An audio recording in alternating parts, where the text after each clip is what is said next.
네, 안녕하세요. 초보채굴러입니다. 6월 4주차 채굴 주간 리뷰 시작하겠습니다. 리뷰는 가상화폐 가격, 네트워크 해시레이트, 채굴 난이도, 1일 채굴량, 1일 채산성, 주간 채굴 이슈 순으로 진행하겠습니다. 먼저 가상화폐 가격입니다. 이더리움 클래식, 레이븐 모두 전주보다 큰 폭으로 상승했습니다. 지난주 이더리움은 최고 163만원, 최저 120만 1,500원을 기록했습니다. 한 주간 최고점과 최저점의 편차는 35.7%였습니다. 6월 18일 종가 131만 3천원에서 6월 25일 종가 160만 8,500원으로 한 주간 22.5%가 상승했습니다. 같은 기간 이더리움 클래식은 최고 21,840원, 최저 17,010원을 기록했습니다.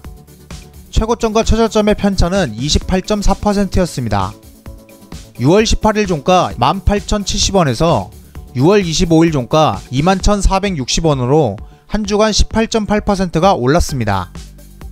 레이븐은 한 주 동안 최고 약 35.27원, 최저 약 27.5원을 기록했습니다.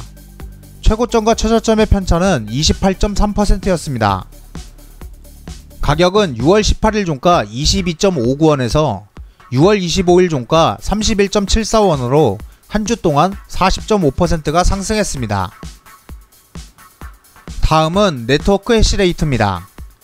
이더리움은 하락한 반면 이더리움 클래식과 레이븐은 큰 폭으로 상승했습니다. 이더리움은 6월 19일 오전 9시 964.39테라에서 6월 26일 오전 9시 890.09테라로 일주일 새 7.7%가 하락한 것으로 나타났습니다. 이더리움 클래식은 6월 19일 오전 9시 19.72테라에서 6월 26일 오전 9시 22.49테라로 일주일 동안 14%가 상승한 것으로 파악됐습니다.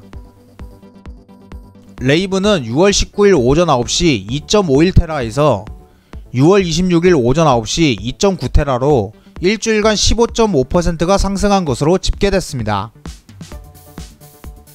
이번에는 채굴 난이도입니다. 지난주 채굴 난이도는 모두 상승한 것으로 집계됐습니다. 이더리움의 한 주간 최고 난이도는 15.1페타, 최저 난이도는 12.75페타입니다. 최고점과 최저점의 편차는 18.2%입니다.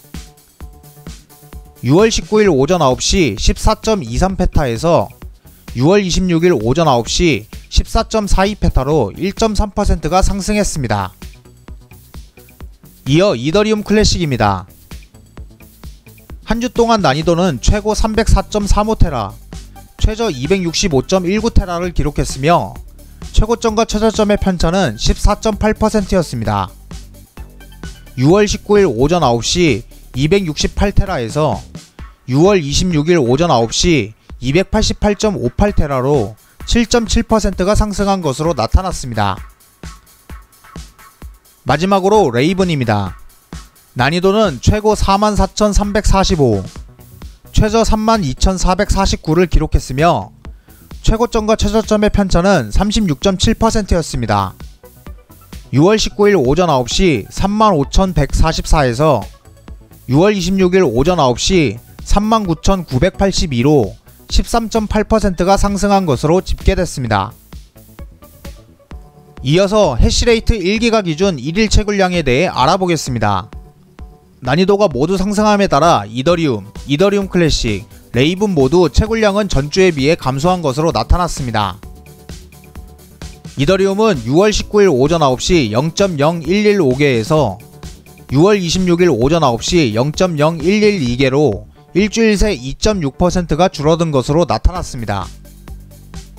이더리움 클래식은 6월 19일 오전 9시 0.7219개에서 6월 26일 오전 9시 0.6685개로 한 주 동안 7.4%가 감소한 것으로 집계됐습니다. 레이븐은 6월 19일 오전 9시 1465.2331개에서 6월 26일 오전 9시 1257.8646개로 한 주간 14.2%가 줄어든 것으로 파악됐습니다. 이어 3060ti LHR 한 대를 기준으로 본 채산성입니다. 지난주와 마찬가지로 이더리움이 1위를 기록했습니다. 2위에는 2단계 오른 코르텍스, 3위에는 3단계가 오른 콤플럭스, 4위에는 2단계 내린 이더리움 알레피움 듀얼 채굴, 5위에는 2단계 상승한 레이븐이 올랐습니다. 1일 수익은 전주와 비교해 전체적으로 상승한 것으로 집계됐습니다. 마지막으로 주간 채굴 이슈입니다. 영국 재무부가 개인의 가상화폐 지갑 정보를 수집하겠다는 계획을 철회했습니다. 영국 재무부는 공식 성명을 통해 개인 가상화폐 지갑에 대한 정보를 수집하는 것이 타당하지 않다고 생각한다며 모든 개인 지갑 이용자의 정보를 수집하는 대신 불법 금융의 위험이 높은 것으로 확인된 거래만 정보를 확인하겠다고 밝혔습니다. 영국 재무부는 지난해 7월 개인 가상화폐 지갑에 자금을 보내는 사람이 수취인의 신원 정보를 수집해야 한다는 규정을 제안한 바 있습니다. 국내 5대 가상자산 거래소인 고팍스, 빗썸, 업비트, 코인원, 코빗이 디지털 자산 거래소 공동협의체를 출범했습니다. 협의체는 루나 사태와 같이 가상화폐 시장에 위협을 줄 수 있는 상황에 대한 5대 거래소의 신속하고 통일된 대응을 위해 자율 개선안 기반을 마련할 방침입니다.